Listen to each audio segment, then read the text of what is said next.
अभी हम बात करेंगे कि एक अभिनेता को कोई भी जो परफॉर्मेंस दे रहा है, वो एक स्पीच हो, एक प्ले हो या उसकी कोई और परफॉर्मेंस हो, तो उसे किन किन चीज़ों का ध्यान रखना चाहिए। तो शुरुआत करते हैं कि ये स्पीच एनालिसिस है। तो सबसे पहले बात जो मुझे लगता है कि जो नए स्टूडेंट हैं उनको जो सबसे ज़्यादा इम्पोर्टेंट चीज़ है वो है स्पीच या आपके डायलॉग की पंक्चुएशन। अब आप पंक्चुएशन सभी समझते होंगे। पंक्चुएशन दो तरीके की होती है। एक तो जो राइटर लिखता है वो अपने हिसाब से, अपनी इमेजिनेशन के हिसाब से उसको पंक्चुएट कर देता है, कॉमा लगा देता है, फुल स्टॉप लगा देता है या एक्सक्लेमेशन मार्क लगा देता है या और कोई सिंबल का इस्तेमाल करता है, डॉट डॉट डॉट या जो भी। और वो इस तरफ इशारा होता है कि अभिनेता जो है वो उन रूल्स को फॉलो करे तो जो राइटर ने चरित्र को घेरा है वो आ जाए। अब यहाँ तक तो बिल्कुल बात ठीक है कि अगर हमें यही करना है तो बहुत जायज़ है कि आप उस पंक्चुएशन को फॉलो करें। और सबसे पहले कोई भी स्पीच या डायलॉग करते समय या अभिनय करते समय पंक्चुएशन का खास ख्याल रखें और पंक्चुएशन को फॉलो करें।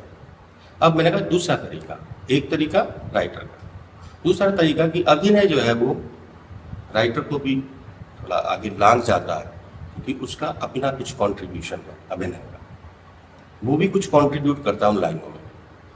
तो मेरा ये मानना है व्यक्तिगत तौर पे अभिनय के लिए जो भी अभिनेता है वो सबसे पहला जो काम है वो ये करे कि उन लाइनों को पंक्चुएट कर ले अपने हिसाब से, जिससे उन लाइनों का मीनिंग निकले जो राइटर चाहता है। राइटर ने अपने हिसाब से सोचा है, अपने हिसाब से पंक्चुएट किया, लेकिन जो परफॉर्मेंस की पंक्चुएशन होती है, जो एक्टर की पंक्चुएशन होती है, वो राइटर की पंक्चुएशन से डिफरेंट, भिन्न होगी। क्यों होगी?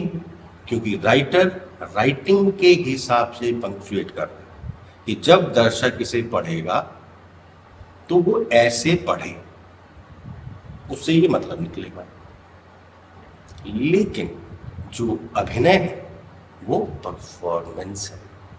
तो परफॉर्मेंस में पंक्चुएशन बदल सकती है, बदली जा सकती है, बदलती है, नहीं भी बदलती, लेकिन तरीके तो एक जो राइटर का दिया हुआ पंक्चुएशन है या दूसरा अभिनेता का अपना पंक्चुएशन किया होना चाहिए। अगर ये दोनों काम नहीं होते तो फिर ये तीसरा काम डायरेक्टर कराता है, पंक्चुएट कराता है, यहाँ पॉज करो, यहाँ क्वेश्चन मार्क लगाओ, यहाँ कुछ करो, यहाँ कुछ करो। तो बेहतर है कि अभिनेता सबसे पहले जो काम करे वो अपनी लाइनों का पंक्चुएशन ठीक करे। पंक्चुएशन ठीक करने का मतलब कि कैसे वो उन सारी लाइनों को उसके मीनिंग के साथ सहजता से बोल जाए। ठीक है, समझ में आ रहा आपको? मेरे साथ मेरे मित्र दोस्त बैठे हुए हैं, कपिल बैठे हुए हैं और पुष्पा बैठी हुई है और बहुत सारे लोग। तो ये आप लोग को सबसे पहले याद रखना है कि पंक्चुएशन सबसे पहला काम, जब भी आप टेक्स्ट आपको मिलता है, डायलॉग आपको मिलता है, ऑडिशंस के लिए आप जाते हैं, सबसे पहला काम आप करिए, सब कुछ भूल जाइए, अभिनय सब कुछ भूल जाइए, सबसे पहला काम करिए उसको पंक्चुएट कर लीजिए। कहाँ मैं पॉज लूँगा, कहाँ मैं क्वेश्चन मार्क पूछूंगा, कहाँ मैं ज़्यादा लंबा पॉज लूँगा, कहाँ मैं शब्द को ऊंचा बोलूँगा, कहाँ मैं शब्द को नीचा बोलूँगा। पंक्चुएशन में ये भी आता है, मतलब परफॉर्मेंस पंक्चुएशन में। राइटिंग की पंक्चुएशन में ये नहीं आ सकता। राइटिंग की पंक्चुएशन में क्या होगा, उसने शब्द लिख दिया और कॉमा लगा दिया, लेकिन वो शब्द कितनी तेज बोला जाएगा ये कौन करेगा? तो ये पंक्चुएशन जो है वो कौन लगाता है? एक्टर। तो ये है एक्टर का पंक्चुएशन। तो वो फटाफट उसको पंक्चुएट कर ली कि भाई ये लाइन में ऐसे बोलूंगा, यहाँ फुल स्टॉप है, यहाँ कॉमा। राइटर के भी हैं और अपना ही पंक्चुएशन लग रहा है कि इसको, इस शब्द को मैं थोड़ा लो बोल दूंगा, इस शब्द को मैं थोड़ा तेज बोल दूंगा, इस शब्द को मैं थोड़ा खींच के बोल दूंगा या कुछ कर दूंगा या XYZ कुछ कर दूंगा, है ना। तो सबसे पहला जरूरी काम एक्टर के लिए, जो अपकमिंग एक्टर्स हैं, उन्हें सबसे पहला काम है वो है पंक्चुएशन।